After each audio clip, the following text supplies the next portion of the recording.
Here we go. Hey, sheesh. I could never. Could you? Guys, hit us up at Up and Adam Show for questions for our next guest. Keep going. Go. Let's go. College football's current Yak King. You heard me right. The Senior Bowl national team's wide receiver, the top dog in the biz. He set a Western Kentucky record for most catches in school history. I mean, he's still going. You're not tired? You're at 25? Are you joking? There's no way you can hit another one. Are you? What? Wait, what? Not another one. Wait, not Malachi Corley, not 27 of those things. Yeah, that's funny. Yeah, definitely. 23 straight, by the way. I'm sorry, 23 straight, that matters. And then we got to the 27. Were you happy with that? Not really. My goal was to get to 30. I had done 27 about 2 times, and I couldn't get over the hump, so it was pretty disappointing, if you want me to be honest. I would say you're insane, and I love that about you. But I would I would declare victory.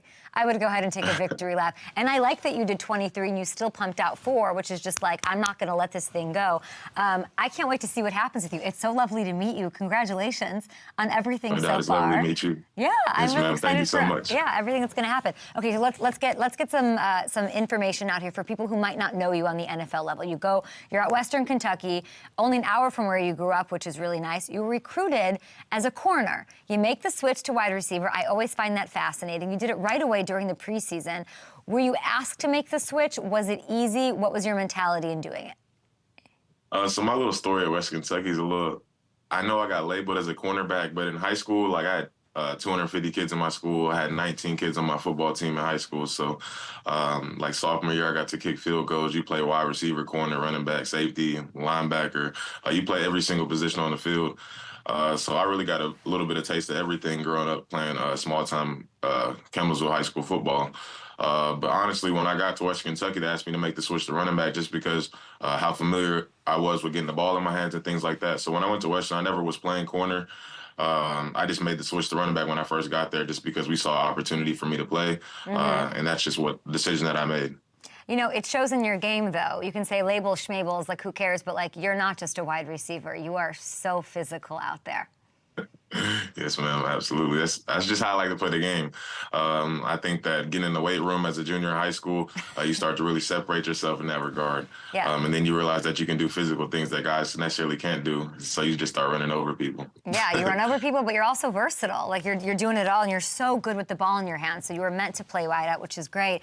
And I don't even have to say that because I just look at the numbers. You broke your school's reception record. You have the 2nd most receiving touchdowns, the 3rd most receiving yards, over 3,000 of them, by the way. And that's in Western Kentucky history. All 3 of your college seasons have been incredible.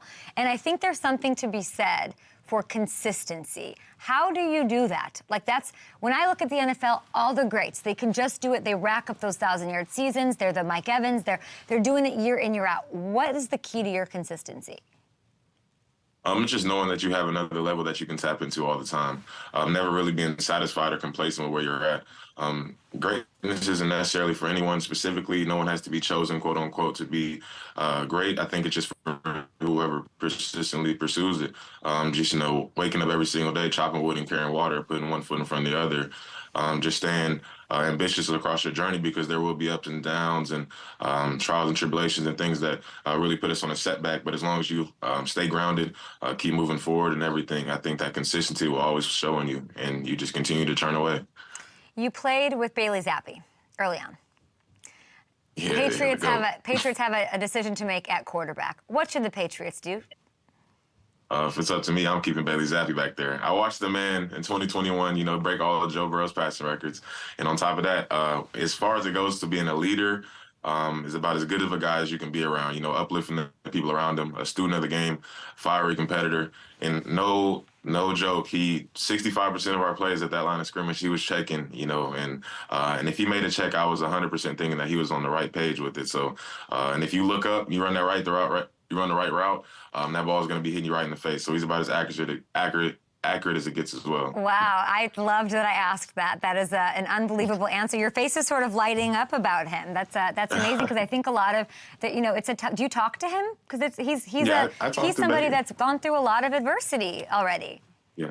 no question. That's someone that I always talk to, someone that I can lean on, knowing that he always has the right head on his shoulders, and he's an extremely smart guy and has a lot of common sense as well. So somebody I always like to go to. Western Kentucky's in Conference USA, but to anyone questioning the level of competition, my friend, you averaged 94 yards per game against Power 5 schools over the last 2 years. I still can't get over the way you fought off the entire Ohio State defense here. Let's not forget your Senior Bowl performance either. So when you know you're up against top competition, what is it about you that sort of takes it to the next level? Always just having a chip on my shoulder. Like I said, I went to a small-time school in Campbellsville, Kentucky, and always being regarded as less than just because of where you play and the people that you're around, you know, and even like in middle school and high school, being smaller than other people. Just always having like that chip on your shoulder. I tell people it's a paper-thin chip, but it's really heavy. So every single day I wake up and I'm ready to go. And there's no level of competition that will stop me. I think it's a more so of a something internally inside of me that makes me really want to go and get better at things. So any chance I get a job to compete against people, I'm more than excited to do so. It's really kind of a thing. Like when you watch you show out against everybody, but against top competition, it's like that invisible chip becomes visible or something. Like there's a next level to it, and it's a where you come from kind of thing. I think that's interesting. I think that'll do very well for you in the NFL. Yes, ma'am. Absolutely. I hope so.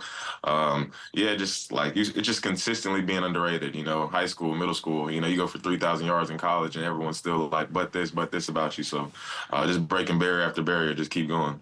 I mean, you can say that, but then I don't know how many underdogs are being called the Yak King. Yeah, that was something special. Just, you know, they're just off your body, your work. You catch that ball and you run with it. You know, in 2022, I had 975 yards of yak. I say every time I touch the ball, I can make magic with it. So every chance I get, you know, I try to maximize it. And just my passion, love for the game just shows in my game. The way that I like to play it, how physical I am, you know, the burst of energy, all the excitement. That's my game, you know. 8.6, I mean, 8.6 is crazy. I love that you know the numbers. Yeah, no doubt, no doubt. I love that you know the numbers so exactly. Where, like, when I say to you, like, the draft, you will know in the next 4 or 5 days for sure. Like, you will be at the team that you are signed with. What does that do to you right now? It's surreal. You know, I get extremely excited thinking about it. I'm not anxious in the form of negativity, but I'm extremely eager to see where I end up at. What team where I'll get to make my name at, the community that I'll be in, the people I get to come across. All that is exciting to me because I've been in Kentucky, high school, middle school, college. I've been here for a while, so I'm excited to get to this new page in my life, turn the chapter. Are you a big city guy? Like, would you enjoy a big city, you think? I wouldn't hate a big city, but I'm really I'm big into nature. I like to be outside. As long as there's some grass outside, I can get down with it. Not too loud of a city, but every city has its quiet place. So you really can just find your location in the city, find where you want to live, and stay away from distractions. More so, the distractions are. I don't want those to be a limiting factor or anything. Yeah. So I like to keep it real mellow. I don't know how much grass there is in San Francisco, but I do like I know you had a meeting with them. I do like the idea of you teaming up with those yak bros out there. Deebo, a good best friend of the show. Like, there's a lot of yak to be had out there in that Shanahan offense, huh? Yeah, absolutely. And put me out there with Deebo. You know, Deebo left, Malachi right, Ayuk, yeah, McCaffrey down the middle. You got to talk to Ayuk. You got to text him and be like, I need to know. I need answers on Ayuk. Have you talked to Ayuk? No, I don't know if I can get that connection in, but that's somebody I definitely want to play with. What sort of, out of all of your meetings, and you've done so many of the top 30 ones, all of that, did you learn anything about yourself in the process, or was it, you know, were you super prepared and it was just like a formality, or did you come out and say, like, what have you learned in this draft experience, I guess is what I'm asking. Throughout the draft experience, for the most part, I've understand that I'm very good at communicating with people. More so, I've learned more being in the airports and sit around and just having conversation with strangers more so than I've learned from a team necessarily. So I enjoy going around and having these conversations. Being in the airport a lot teaches you a lot of patience. You get a lot of time to yourself to be still, to even get away from the distractions, you know, open up a book, talk to a stranger, something like that. But as far as meeting the teams and everything, it's been a really good experience being able to see a lot of insight in the ways that guys have carried themselves as players and as coaches, how they've sustained in such high-level jobs with a lot of pressure and a lot of stress and how they like to manage all that. So really dealing with people who are in some of my dream positions has been extremely influential to me, and it's really kind of put another, I guess, chip on my shoulder, so to speak. Still grinding away, knowing that there's so many different levels I can get into. Just because the goal is not to get to the NFL, it's to stay here and be consistent in it. Is there somebody that is a wide receiver in the NFL right now that you really like their game and you watch their tape more than others?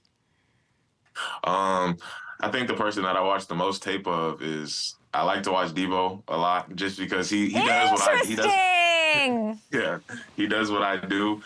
So it's important to watch somebody who really excels at what your job will be in the NFL. And then watching somebody like Calvin Ridley, that's somebody that doesn't play anything like me. So that's why I really like to watch someone like that, who's always selling vertical, can get out of his breaks 15, 18, 22 yards and come out of them in 3 steps, who's always getting into DB's blind spots. And he's really a craftsman as far as the game goes. And watching people who are really good at their craft and are dedicated to it is important. Would you be down for running the ball more like Deebo does? Yeah, I think that's what my ceiling is in the NFL, you know, being able to line up in the backfield. Things that I didn't get to do at Western Kentucky, such as lining up on the single side, being a single side threat, being able to play Z receiver, run the curls and comebacks, all the deep intermediate routes, pinning all those on film, as well as being able to line up in the backfield and do what I do in the slot as well, taking handoffs, being able to catch screens and being used in all different ways. I think that's what gives me a lot of upside over a lot of people in this drive. I mean, Malachi, you only had 16 carries in college. Like, did you ever go to coach and say, "What up? Do you see you see me on the bench press? I can run through people." Yeah, no doubt. We had sets that we had in practice and stuff that we'd use, be able to put me in the backfield, 2 back sets, 1 back powers, counters, everything. But just in the game, you know, spit it out to me in a bubble smoke screen and let me make some magic happen. So oh my gosh, I'm sending this to we are sending this to Deebo. We have to get, you know, Deebo will send it to Shanahan and it'll all. What did you make of, like, meeting Kyle Shanahan? Like, did you get to meet him? Yeah, I got to meet Coach Shanahan. What's he like? Unbelievable guy, has a lot of energy. You can tell that every single day he brings it, and that's what's really sustained him throughout his job in the NFL. I think that he does a good job getting the most out of his players. They've been one of the upper echelon in the league for a little bit, and just the consistency and energy that he brings is really reflective in those guys. I mean, they need something to put him over the edge a little bit against those Chiefs. Maybe I'm looking at him right now, Malachi Corley.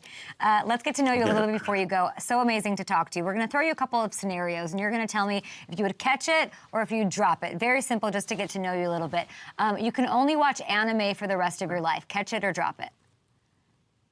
I'm catching it. I'm sorry. I'm catching it. You like anime? I watch anime like every single day. It gives you a different perspective on life. Anime is my stuff. Teach me something about anime. Give me like a fact. What do you mean it teaches you about life? I think that since it's a Japanese based show, or from you know, the East rather than the West, where we're prone to a lot of distractions and a lot of egotistical things in the West. In the East, a lot of those principles and teachings are a lot different. They teach you a lot of selflessness, a lot of meditation, a lot of being in silence, a lot of, you know, that 10,000 hour method, where you can devote a lot to your craft in order to get better at something. So I think in the East, the teachings and the principles are just a little bit different. So, yeah. That is the deepest answer on watching cartoons, which I'm sorry if anime is not a cartoon. Do not come for me, anime Twitter. Right, you're all good. Jamal Williams, do not come for me. But Jamal Williams is the only person like you who he will talk my ear out on just what it means in a bigger way than just entertainment. That's so interesting. Let's see, Absolutely. Catch it or drop it. You can only use Twitter for social media, no Instagram for the rest of your life. Catch it or drop it. I like Twitter. I'll stay on Twitter, so I'll catch that. Why do you like Twitter more than Instagram? What? You're what? Instagram is a lot of, they get the second breed of Twitter, you know. Twitter has everything first. On Instagram, you get on there and you see a whole bunch of people posting tweets. Twitter, you get the action right there, first thing to see it. Yeah, so I like Twitter a lot, and the For You page is great too. So I think I'd rather go on Twitter than Instagram. I feel like no one's on Twitter in your generation. I feel like everybody's TikTok and Snap and whatever. I like that you want it. That's very interesting to me. Okay, how about this one? You can only shop online, not in stores for the rest of your life. Are you an old soul? Catch it or drop it? I think I'd rather go to the store, you know, see it in person. Who goes to the store? Yeah, see it on your body, you know. And then you see something else that catches your eye, you know what I mean? Or you're walking through the store aisles and everything. So I think, yeah, so being online, you know, you can get the gist of it, you know, but you can't go buy a candle online. You gotta go smell that joint in person. You have to go smell the candle. That's so funny. I buy sunglasses, I buy everything online. That's so funny. I like your selfie game as well. Now, you can only rock this jersey as your pregame fit in the tunnel. Catch it or drop it. I'm dropping that one. Nah. Oh, wow. Yeah, I see that jersey. Yeah, I see that jersey, and it's real special to me. Look at the innocence, man. Yeah, but I think I'm going to still drop that thing. I want to have a little bit of variety in what I wear, so I'm good on that. Malachi, when you see this kid, does it make you emotional? It makes me emotional. I don't even know you. Like this kid, all he wants is to be doing what you're doing right now. Yeah. It's an unbelievable feeling. It does make me emotional at times, you know, to see something like that and know where you came from and where the game started at for you. And knowing that the love for the game that you had back then is the same love and passion that you have for it today. And that really fills my cup, knowing that I've been able to play a game for my entire life, and just dedicating a little bit of time to that has put me to where I'm at right now. So seeing that jersey is definitely very special to me. Well, I love it because that's Mark Ingram in my world. You're rocking that. That's right. Like I'm going to pretend you had the foresight at whatever age that was that's Mark Ingram, and I would love it if Mark Ingram was still playing. So I just love that, you know, the OGs you're going to face in the league, and I mean the Calvin Ridley thing is amazing, and the fact that you love Deebo so much is great. Do you have any love for a guy named Austin Reed? Oh, unbelievable love for him. You know, we were roommates back in 2022. Interesting. Yeah, that's my boy. That's my boy. Yeah, that's the guy right there. You know, we're close as all get out, just like brothers for real. You know, brothers, different mothers. That's what it is with us. Hey, Austin. Nice to meet you. How you doing? Nice to meet you as well. I'm so good. Tell me about this guy before we let him go. Give me a little something on Malachi Corley. Hype him up. Oh, man. So I obviously lived with him, and so I know a little bit more than the normal person would about Malachi. But, yeah, just awesome guy, you know, like a brother to me, like he said. And, you know, we lived together, and a lot of memories, a lot of stories I could probably tell about this guy. But, no doubt. Yeah, just awesome dude, awesome teammate, like beyond what he does on a football field, you know, just who he is off the field. And, yeah, I love him. He knows that for sure. Who's the messier of the two, Malachi? I'd have to put us in like the little intermediate category, because I think our rooms is both clean, but when it comes to that living room, we might leave it a mess for a couple of days. Who's Austin? Who's ordering out for food more? Oh my gosh, Malachi had Dash Pass, man. He was getting it every single night. What was he getting? Every day. I'm getting to it every day. Malachi kept Chipotle in business. Wow. Every single night. Yeah, like two times a day. How many store-bought candles were in that apartment, Austin? Oh my gosh, that was the other. How many? Oh my God. The thing about Kentucky Street, Malachi, and Austin Reed is it had to smell good in there. So we were gonna have candles in there for sure, and we had signs and everything. We spiced it up a little bit. It looked good in there for two dudes. In there. I need the flavors before we let Malachi go. Let's fully embarrass him. Go ahead, Malachi. I'm on the cinnamon spice vanilla. I'm on the mahogany teak wood, but everybody's on that. He was a big sandalwood guy. Yeah, the hummingbird tea cake is what I've got rocking right now. Dark oud and amber. I'm looking at dark oud and amber, and then the coffee and whiskey, and that's what I'm on right now. We need to do Malacandles. Somebody needs to, I need to talk to your team. We got to market that. Austin's like, I'm investing and all of that. Malachi, so great to see you. Love having you guys together. We're going to take a short break.